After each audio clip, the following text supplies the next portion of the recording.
ए मेरे वाले Mustafa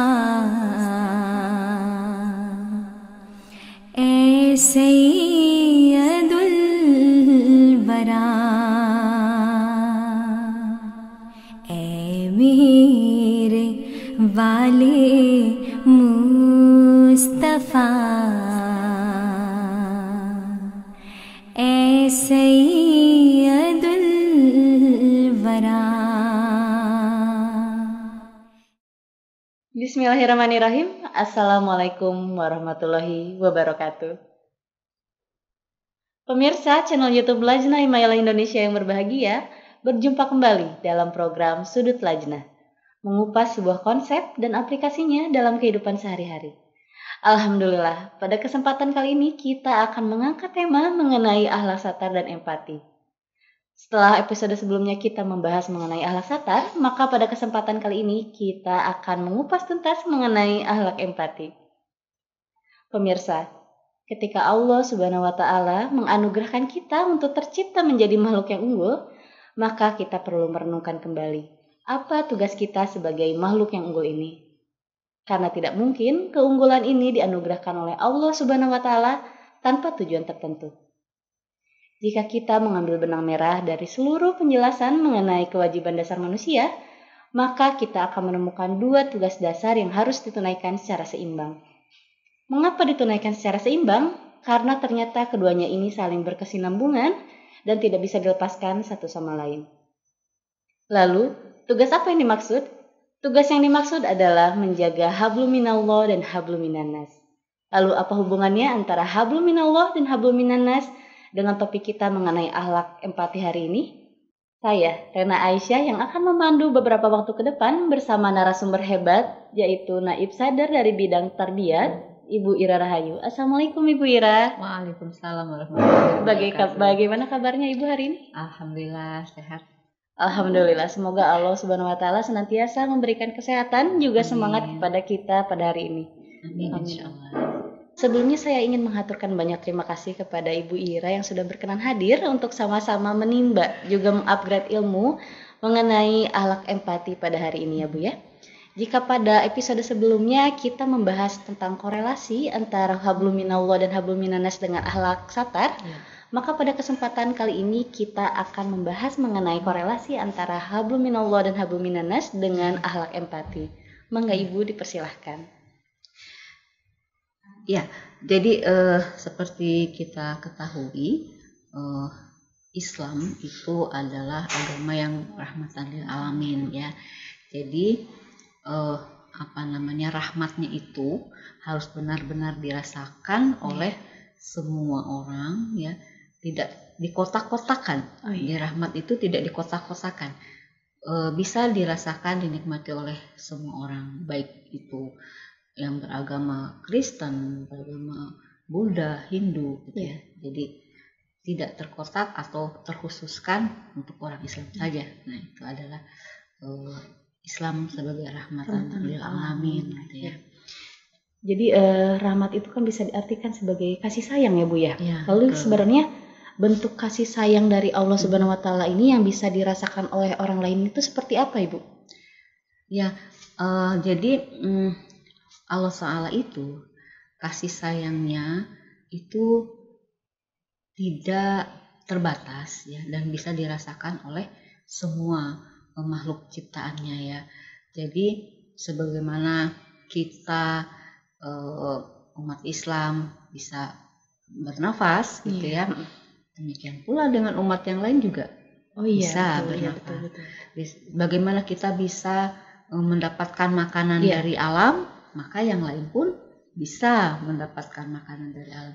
Kita bisa menikmati kesehatan, ya kesehatan itu juga Allah SWT karuniakan kepada yang lain gitu ya. Jadi seperti itulah kasih sayang Allah yang sejatinya harusnya bisa dirasakan oleh semua orang, dan membuat orang itu menjadi memahami bahwa Tuhan itu ya satu, yaitu Allah Subhanahu wa Ta'ala gitu ya. Tidak ada yang bisa dipersekutukan. Seandainya kita semua bisa memahami, merasakan, mengamati ya Iya. gitu.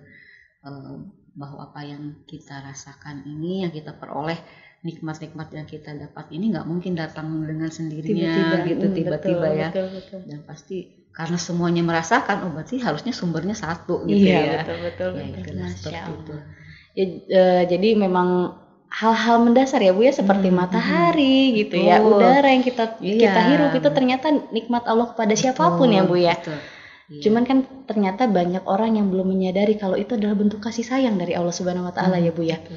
Jadi sebenarnya bagaimana sih Bu cara Islam itu bisa diakui sebagai agama yang rahmatan lil alamin itu Ibu? Jadi kita sebagai orang Islam Iya. yang sudah diberikan ilmu, Iya.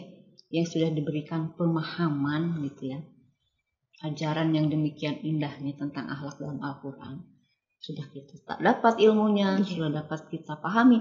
Nah, harus diimplementasikan. Nah, itu yang pengamalannya itu yang harus betul-betul dilaksanakan sehingga orang-orang yang berada di sekitar kita, baik yang beragama Islam ataupun bukan, bisa menyadari dan mengakui dan tidak bisa menolak bahwa Islam itu adalah rahmatan lil alamin gitu ya. Ajarannya itu melingkupi semua kebutuhan, hak semua makhluk, semua umat manusia gitu. Masya Allah, penjelasan yang sangat jelas sekali ya Ibu Ira ini. Lalu Bu, mungkin bisa diberikan untuk mempersederhanakan gitu ya. Adakah contoh pengimplementasian Ibu dari sifat Allah yang Maha Penyayang ini? Ada ya. Jadi salah satu mungkin ya akhlak yang harus benar-benar kita terapkan di dalam kehidupan masyarakat yang beraneka ragam ya, tidak seragam gitu, dan berbagai macam problematikanya gitu, adalah sifat empati. Oh iya. Iya, jadi kita di tengah hidup bermasyarakat itu tidak bisa kita menjadi egois, lalu lupa bagaimana hak orang lain, bagaimana perasaan orang lain, gitu ya. Lalu bagaimana apa yang harus kita perbuat, gitu ya.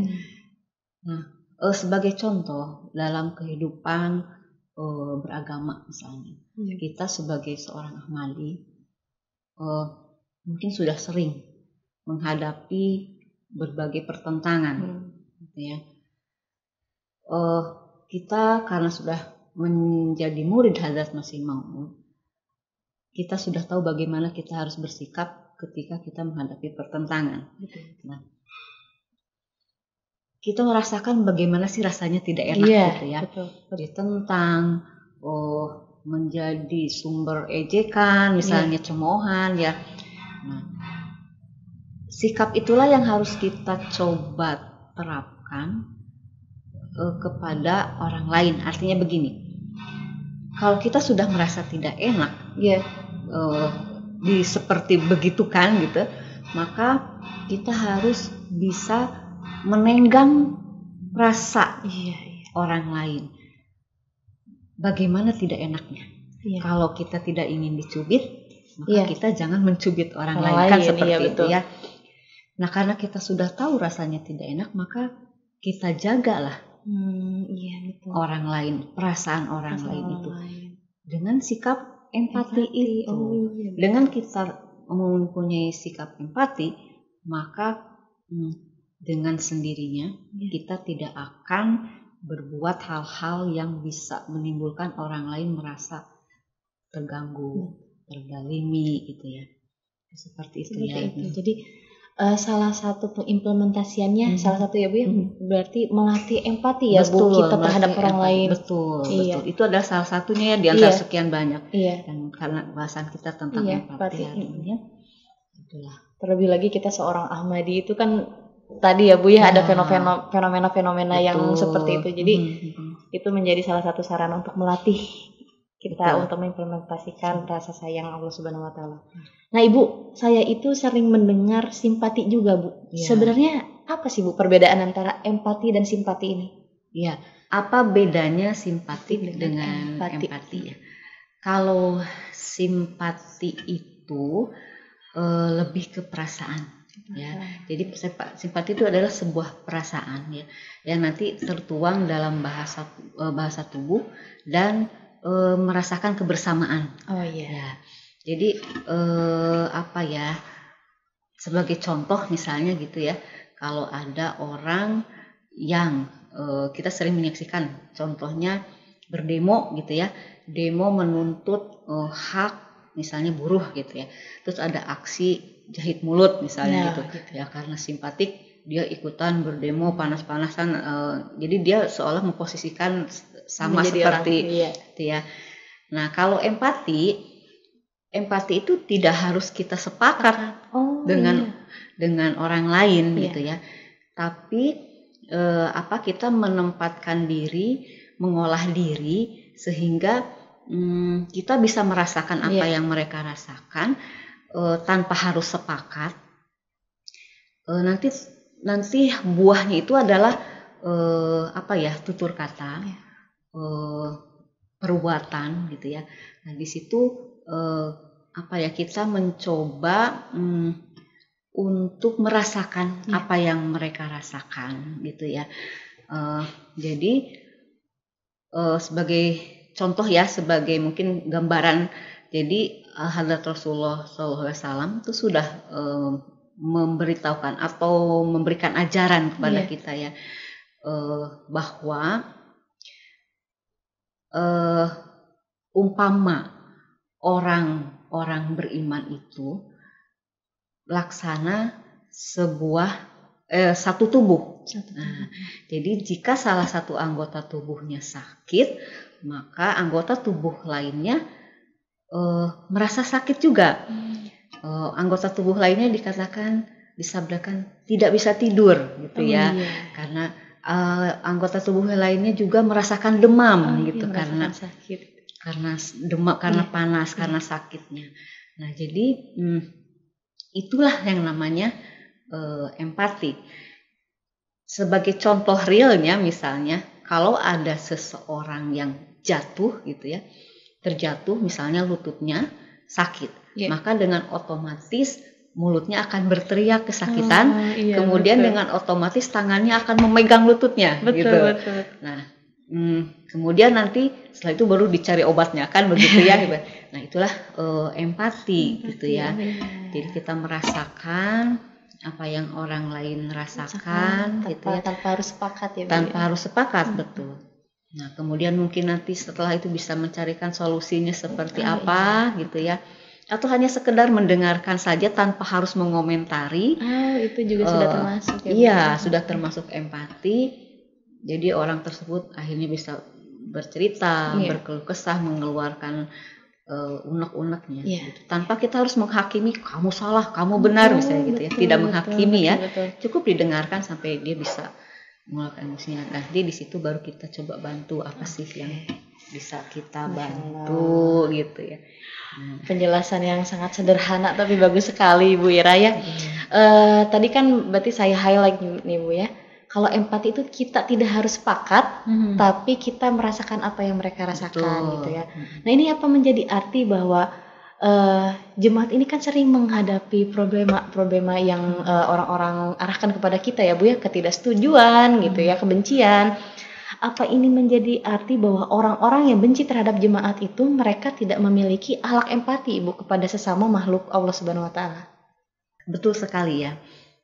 Karena kalau kita perhatikan definisi empati itu dengan sikap anarki atau menentang gitu ya, itu memang betul sama sekali tidak sesuai ya dengan definisi empati tadi gitu, dimana di situ kita merasakan gitu, merasakan kesedihan, merasakan kepiluan gitu ya. Jadi seharusnya menurut sabda Hadrat Rasulullah SAW, antara mukmin dengan mukmin lain itu harus merupakan satu bangunan yang kokoh. Jadi saling mengokohkan harusnya gitu ya. Nah, bukan saling menjatuhkan. Iya. Karena perbedaan itu sebetulnya pasti akan ada Iya, ya. iya. Antara orang muslim dengan muslim sendiri itu pasti akan ada gitu. Tidak mungkin semuanya berpikiran sama gitu ya.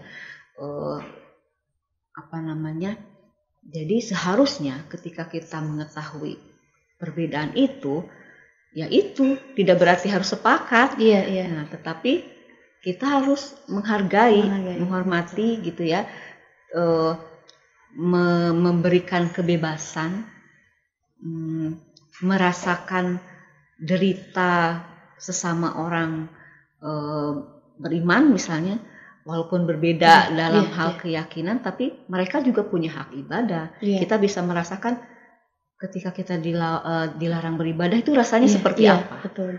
Nah, jadi seperti itu harusnya. Yang dilakukan ya silahkan gitu ya, silahkan kebebasan itu diberikan, tidak mencegah, tidak menyakiti gitu ya, walaupun kita tidak sepakat dalam hal. Nah, tadi kan di awal Ibu menganalogikan dengan tubuh dan anggota tubuhnya satu sama lain. Sekarang dianalogikan dengan bangunan yang kokoh. Berarti memang akhlak empati ini sangat penting ya Bu ya. Sebagai satu kesatuan, dan nauzubillah sekali bisa jika hal tersebut kita abaikan gitu ya Bu ya. Betul.